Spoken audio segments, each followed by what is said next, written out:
আজ সংবিধান দিবস। ভারতের সংবিধান রক্ষার ৭৫ বছর পূর্ণ হল ২৬শে নভেম্বর ২০২৪। এই উপলক্ষেই জাতির উদ্দেশ্যে ভাষণ দেন ভারতের ১৫তম রাষ্ট্রপতি দ্রৌপদী মুর্মু। প্রধানমন্ত্রী নরেন্দ্র মোদী, সরকার পক্ষের একাধিক নেতা থেকে লোকসভার বিরোধী দলনেতাও সফলভাবে গণতন্ত্র রক্ষার ৭৫তম বর্ষ পূরণের উদযাপনের এই দিনে উপস্থিত ছিলেন। সেন্ট্রাল হলে রাষ্ট্রপতির ভাষণে এই দিন উঠে আসে সংবিধান তৈরি করার যে কঠিন কাজ সেই কথা। कार्यमंत्री श्री किरेन रिजिजू जी, लोकसभा में विपक्ष नेता श्री राहुल गांधी जी, माननीय सांसदगण और प्यारे देशवासी, संविधान दिवस के पावन अवसर पर आप सभी के बीच आकर मुझे हार्दिक प्रसन्नता हो रही। संविधान हमारे देश का सबसे पवित्र ग्रंथ है। आज हम सब एक ऐतिहासिक अवसर के भागीदार भी बन गए हैं और साक्षी भी। 75 वर्ष पहले संविधान सदन के इसी केंद्रीय कक्ष में आज ही के दिन संविधान सभा ने नवस्वाधीन देश के लिए संविधान निर्माण का बहुत बड़ा कार्य संपन्न किया था।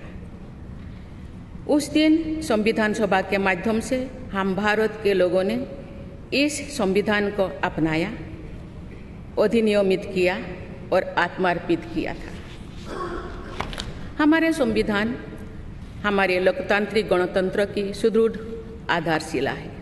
हमारा संविधान हमारे सामूहिक और व्यक्तिगत स्वाभिमान को सुनिश्चित करता है।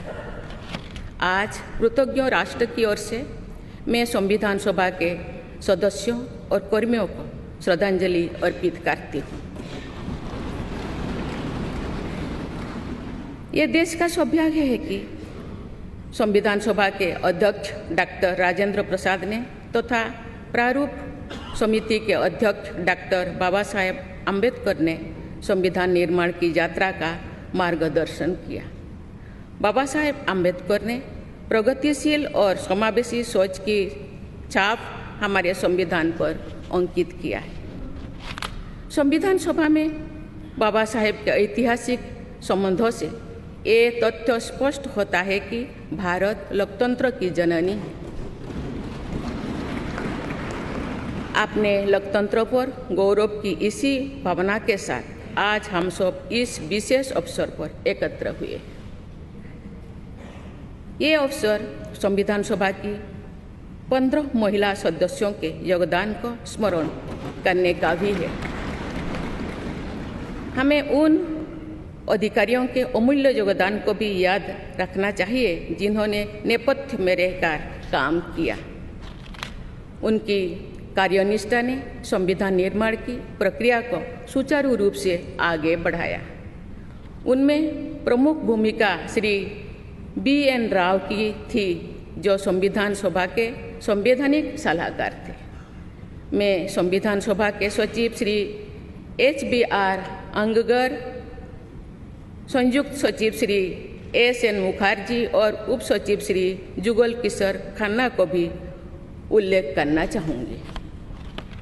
माननीय सांसदगण, स्वतंत्रता के 75 वर्ष पूर्ण होने पर मैं सभी देशवासियों ने आज़ादी का अमृत महोत्सव मनाया। आगामी 26 जनवरी को हम अपने गणतंत्र की 75वें वर्षगांठ मनाएंगे। इस तरह के समारोह हमें अब तक की यात्रा का अवलोकन करने और आगे की यात्रा की बेहतर योजना बनाने के अवसर प्रदान करते हैं। ऐसे समारोह हमारी एकता को मजबूत बताने की तथा ये दर्शाते हैं कि राष्ट्रीय लक्ष्यों को प्राप्त करने के प्रयासों में हम सब एक साथ हैं। हमारे स्वाधीनता संग्राम के दौरान अनेक महान विभूतियों ने हमारे राष्ट्रीय आदर्शों को रेखांकित किया था। हमारी संविधान सभा में हमारे देश की विविधता को अभिव्यक्ति मिली थी। संविधान सभा में सभी प्रांतों और क्षेत्र के प्रतिनिधियों की उपस्थिति से अखिल भारतीय चेतना को शोर मिला था। संविधान सभा के वाद विवाद तथा सदस्यों के संबोधनों में हमें संविधान निर्माण की प्रक्रिया के साथ साथ अपने देश के बारे में गहरी जानकारी प्राप्त होती है।